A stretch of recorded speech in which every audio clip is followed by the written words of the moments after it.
Olá, pessoal. Bom dia, boa tarde ou boa noite. Não sei em que momento do seu dia você vai estar assistindo esse vídeo, mas estou aqui a pedido da equipe da CIPAT para falar um pouquinho com vocês, para conversar um pouquinho sobre o tema ergonomia, tá? E queria fazer uma provocação inicial, já de cara, com essa frase que tem aqui atrás de mim. Se não agora, quando você vai pensar nas questões específicas de que o seu trabalho pode influenciar diretamente e já influencia na sua vida, e mais especificamente na sua saúde. Então, essa palestra tem o intuito da gente conversar um pouquinho sobre as possibilidades da ergonomia como potência na nossa vida, e não como algo que pode nos atrapalhar, tá? Meu nome é Lilian Zanoni Nogueira, sou doutora em terapia ocupacional, tenho trabalhado com as questões do trabalho e da saúde já há algum tempo, especificamente o trabalho na indústria e também as questões da saúde mental e trabalho. Então, a conversa de hoje é mais uma conversa, um alerta para mostrar alguns conceitos para que vocês possam utilizar no dia a dia de trabalho de vocês, tá? A primeira coisa que eu gostaria de falar e que é o meu maior desafio hoje é tentar pensar junto com vocês o quanto que ergonômico não é confortável e o como a gente pode pensar nesse conceito que ainda assim seja algo bom e positivo, que mesmo e muitas vezes quando a gente faz a transformação de equipamentos ou de ambientes de trabalho ergonômicos, à primeira vista não é conforto. Conforto tem a ver com manter hábitos. E nós, quando pensamos em ergonomia, vamos pensar em coisas que não mantêm hábitos e que, muito pelo contrário, provocam o nosso corpo a estar em posições mais adequadas, mas talvez não à primeira vista mais confortáveis. Então, vamos lá a esse desafio, tá bom? Bom, gente, então, para iniciar, acho que é importante lembrar do conceito de ergonomia, né? Ergonomia sempre teve atrelado as questões de como a gente pode criar regras para o trabalho para que seja possível que as pessoas se mantenham saudáveis, ao mesmo tempo que elas possam também pensar produtividade. Então, a ergonomia sempre esteve em dois objetivos que talvez pareçam opostos, mas eles se encontram quando a gente fala em ergonomia. Então, a ergonomia está sim para a eficiência, para a produtividade, para a confiabilidade do produto, mas ela também e principalmente está atrelada às questões das pessoas, à segurança, à saúde, ao conforto, a como a gente produz produtos que tenham facilidade de uso, a satisfação das pessoas. Então, ela sempre vai estar com esse viés produtivista e mais higienista no campo da saúde. É importante dizer que no nosso país a gente também tem uma norma regulamentadora de segurança do trabalho, que é a NR17, que regulamenta alguns princípios básicos obrigatórios para que a ergonomia tenha esses requisitos no ambiente de trabalho, tá? Então, pensando nisso, é importante dizer que a ergonomia ela não investiga apenas as questões visuais no trabalho. A gente trabalha com ergonomia para investigar todos os tipos de cargas de trabalho. Cargas de trabalho é um conceito daquilo que o nosso trabalho tem. Necessariamente ele é uma carga, mas ele não é uma sobrecarga, né? Ele não precisa ser, ele pode ser uma carga de trabalho que a gente tenha suficiente para a produção necessária e para que a gente proponha a produção saudável, mas ele não pode ter sobrecarga, né? Ele não pode ultrapassar o nível disso e nem uma subcarga, quando a gente não utiliza as capacidades, as habilidades do ser humano adulto no trabalho, tá? Então, a ergonomia, ela investiga as questões das cargas físicas, das cognitivas e as afetivas. Lembrando que é super importante que a gente entenda que qualquer ergonomista, qualquer um que faça uma análise do trabalho, precisa pensar nesses três eixos. Porque não existe trabalho sem questões afetivas, sem questões cognitivas, e não existe carga de trabalho física que não tenha interferência desses outros eixos, tá? No momento aqui com vocês, a gente vai ficar um pouco mais atrelado às questões da ergonomia física, da postura, dos gestos, da biomecânica, que na verdade é aquilo que a gente consegue ver no trabalho, tá? As cargas cognitivas, as afetivas, elas podem ser analisadas, nós precisamos ter a consciência de que ela existe e que a gente precisa ponderar entre a sobrecarga e a subcarga, mas é mais difícil pensar sobre isso em tão pouco tempo. Então, hoje, a ideia é conseguir trabalhar com vocês só um pouquinho as questões das cargas físicas de trabalho, tá? E para isso, o primeiro princípio que eu vou falar com vocês são algumas questões básicas que envolvem ergonomia física, que dizem respeito aos espaços de trabalho, né? Então, a força, a frequência, a postura, e principalmente em relação à mudança de hábito, ao quanto a gente precisa ter treino para se propor a fazer isso ou propor para alguém fazê-lo, ok? Então, primeira coisa da ergonomia física, a gente sempre vai trabalhar com 3 princípios. Todo trabalho, né? Todo trabalho tem uma carga física que envolve força, frequência ou postura. Nem sempre essas 3 cargas vão estar como subcarga ou como sobrecarga de trabalho. A gente precisa pensar a ponderação dessas 3, tá? Sempre. Então, se tem um trabalho que eu tenho uma frequência muito grande, eu preciso fazê-lo na melhor forma possível e com menos esforço. Se eu tenho um trabalho que eu não consigo retirar a questão da força, né? Trabalha com força, com peso, eu preciso fazer com uma frequência menor e com uma postura correta. Se eu tenho um trabalho cuja postura é muito ruim, né? E existem vários trabalhos que originalmente eles precisam de uma postura, que o corpo assuma uma postura que não é a mais adequada, a gente precisa ponderar a frequência e a força. Então, lembrem para vocês sempre desses 3 eixos: força, frequência e postura. Preciso olhar como está no meu trabalho esses 3 eixos, tá? E aí, claro que eu vou tentar fazer diminuição dos 3. Se não for possível, a gente vai tentar diminuir o máximo cada um deles, ok?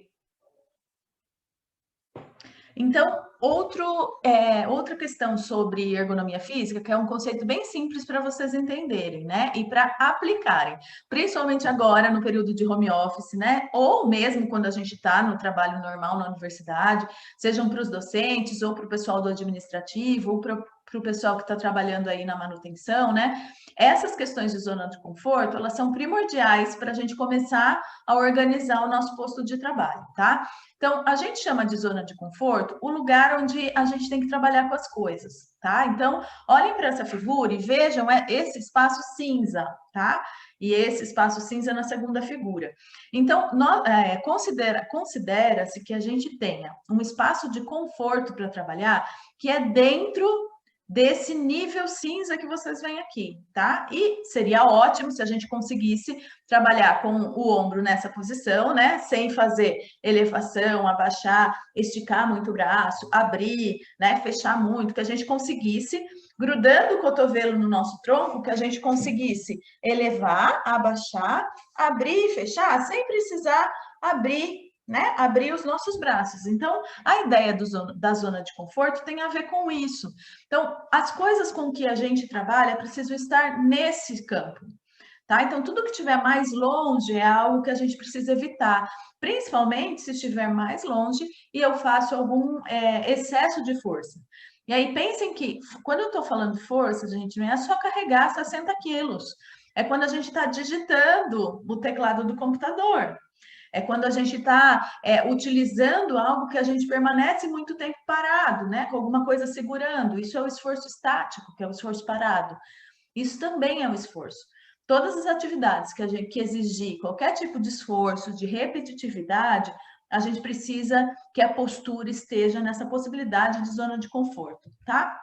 Isso é o primeiro conceito que eu queria falar com vocês de ergonomia física, que vocês podem aplicar a partir de hoje, tá? Quando a gente fala de postura e de home office, a questão do computador está muito atrelada, tá? Então, eu não pus aquela foto cheia das medidas, coloquei aqui para vocês. A principal coisa que eu queria que vocês pensassem no local que vocês estão trabalhando, tá? Quando pensar na interface homem-computador. Então, a primeira coisa que a gente vai adaptar é a altura que vai estar no nosso monitor, tá? O monitor, seja ele desktop ou do laptop, precisa estar nessa altura, tá? Então, vocês vão medir como? Onde está o seu olho? E aí, o final da tela do seu computador precisa estar na altura do seu olho, tá? Nem mais para cima, para você não elevar o pescoço, e nem mais para baixo, para você não ficar olhando para baixo, tá? Ah, Lilian, mas eu uso o laptop, não dá para fazer isso com o laptop, porque senão a minha mão vai ficar levantadinha para eu digitar. Pois bem, é isso mesmo. Quando a gente trabalha com laptop, essa adaptação é um pouco mais complexa, tá?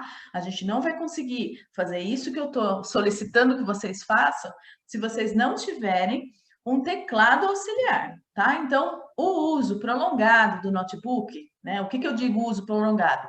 Não é algo que você vai numa reunião, 20 minutos, vai usar o seu notebook, vai fazer uma apresentação e acabou. Se você vai sentar e usar o seu computador por mais de 1 hora, 2 horas, leve um teclado auxiliar e um mouse, tá? Porque senão a gente nunca vai conseguir alcançar essa posição, tá?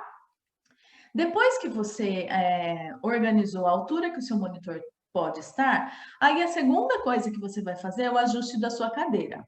Lilian, qual que é a melhor cadeira ergonômica? Aquela, gente, que vocês consigam apoiar a lombar de vocês, tá? É imensamente quase impossível que a gente consiga fazer o apoio desde a cabeça até a lombar se a gente vai estar digitando, tá? Então, não existe a cadeira ideal, existe a cadeira apropriada que você consiga ter uma densidade boa, né? Uma espuma boa para que você consiga sentar confortavelmente e fazer um apoio da sua lombar, tá? A cadeira precisa ter apoio de braços, tá? O que que eu vou dizer para vocês de apoio de braço? Qual que é a melhor postura? Onde tem que estar o meu braço? O seu braço, ele tem que estar mais próximo do lugar onde você colocou o seu teclado e o seu mouse. Então, não há problema algum de você ter uma cadeira que você possa encostar ela mais próximo da sua mesa, que a sua perna encaixe embaixo e você apoie na própria mesa, tá? Isso, inclusive, seria o mais indicado. Então, as cadeiras com apoio, elas são úteis quando você consegue que ela se encaixe embaixo da mesa e te possibilite isso. Porque se ela for uma cadeira que não pode abaixar esse apoio, para você colocar próximo, você vai fazer uma distância horizontal para alcançar o seu teclado. E não é essa a intenção, tá? Então, eu estou explicando coisas bem simples, porque a gente, na tentativa de diminuir dor e de pensar como a gente faz para não ter tanta dor no trabalho em casa, a gente sai comprando coisas que são oferecidas como ergonômicas, sem entender o princípio básico, né? Então, a cadeira com apoio de braço, nem sempre ela é útil. Se ela não se encaixa embaixo da mesa, ela não vai ser boa para você, porque o seu teclado não vai estar embaixo da mesa, ele vai estar sobre a mesa, tá? Então, a altura da sua mão, que é o seu cotovelo, né? Então, que posição ela tem que ficar, Lília? Vocês precisam não elevar o braço, não abaixar e conseguir ficar com o braço que faça essa postura, né? Então, encosta, tenta não fazer isso nem isso e o teclado vai estar nessa posição, tá? Então, qual que é a cadeira ideal? Aquela cadeira que você consiga fazer isso, tá? Ajustado a altura do seu monitor, que é o principal, e depois a cadeira, você vai aproximar o teclado, aproximar o mouse, deixar as coisas o mais próximo de você possível, para que você não faça esse movimento, né, da distância horizontal, que a gente chama, e que você consiga apoiar os pés no chão, tá? Eu preciso de apoio de pé? Você precisa de apoio de pé se você não alcançar os seus pés ao chão. A melhor postura para os pés é aquela onde ela tem toda a extensão do chão embaixo da mesa para ela poder se movimentar, tá? Eu só vou usar um elevador de pés, né? Um apoio de pés, se eu não alcançar os pés no chão, tá? Se eu alcançar, ótimo. Você pode fazer diferentes posturas com a sua perna, tá? Lilian, qual é a melhor postura da perna? Claro que a gente sempre vai indicar que você mantenha o seu joelho a 90 graus, né? Que você não dobre a perna por longo período, não cruze as pernas por longo período, não fique com as pernas só esticadas durante o longo período, mas nenhuma dessas posições vão estar erradas se você modificar, tá? Então, qual que é a melhor postura? A próxima que você vai assumir. Então, guardem esse conceito para vocês. A melhor postura é aquela que eu consigo não ter fixa, tá? Então, trabalhem. Em alguns momentos vocês podem cruzar as pernas, pode esticar as pernas, pode cruzar, né? Mas o que não pode é manter essa posição por longo período, tá? Então, o ideal é que vocês consigam encontrar um espaço para modificar as suas pernas, tá bom? Então, após dito isso, que são conceitos mais específicos da ergonomia física, é possível que você observe o local onde você trabalha, o tempo que você está trabalhando, né? E consiga propiciar para você mesmo, primeiro, uma análise daquilo que é força, frequência e postura no seu trabalho. E aí pense na postura, qual seria a postura mais próxima daquilo que eu fiz como referência que você poderia adotar, né? Então, sempre pense assim: olha, eu preciso ter o meu corpo na posição que ele foi criado, na posição anatômica que a gente diz, né? Então, cabeça, ombro, tronco, né? Tudo que tiver fora, né? Se eu tiver alguma posição no trabalho, que a minha cabeça está muito próxima do meu ombro, né? Que eu preciso elevar, abaixar, virar do lado, é algo que eu preciso observar, né? Então, eu sempre falo, lembra da música da Xuxa, sabe? Cabeça, ombro, joelho e pé. Então, essa é a posição correta ergonômica, tá? Agora, nem sempre, como eu comecei com isso, né? Encerro com isso, nem sempre a posição ergonômica vai ser a mais confortável. Por quê? O nosso corpo já está adaptado a ficar protuso, né? A olhar para baixo, a digitar com a mão pendurada, a abaixar de um jeito que não possibilite, né? Cabeça, ombro, joelho e pé, né? A gente abaixa de qualquer jeito, pega peso de qualquer jeito sem distribuir. Então, isso não é confortável, porque exige que a gente faça uma mudança de comportamento corporal. E o corpo não está preparado para isso. Então, eu sempre digo que a gente precisa passar da primeira semana, né?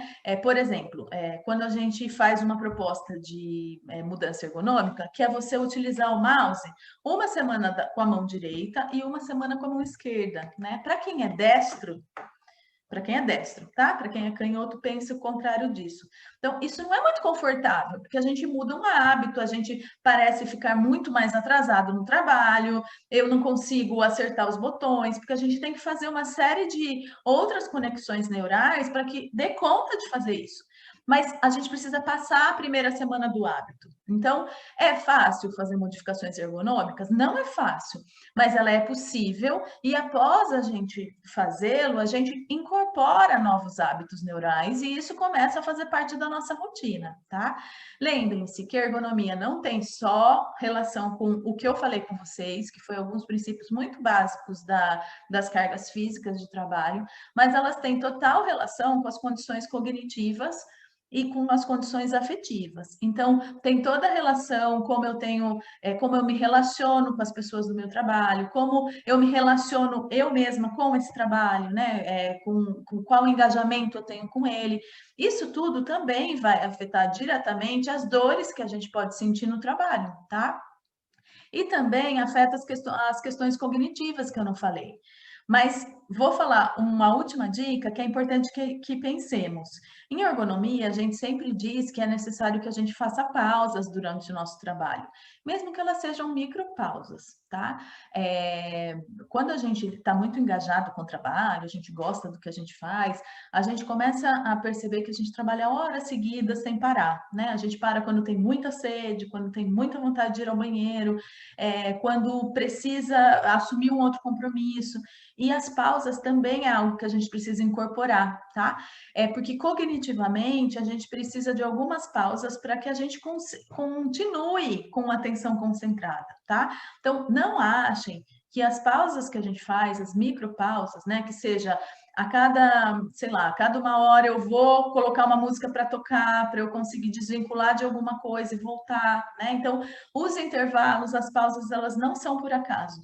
Elas são necessárias para que biologicamente a gente consiga manter a atenção, a gente consiga manter concentração e a gente consiga manter o afeto conosco mesmo.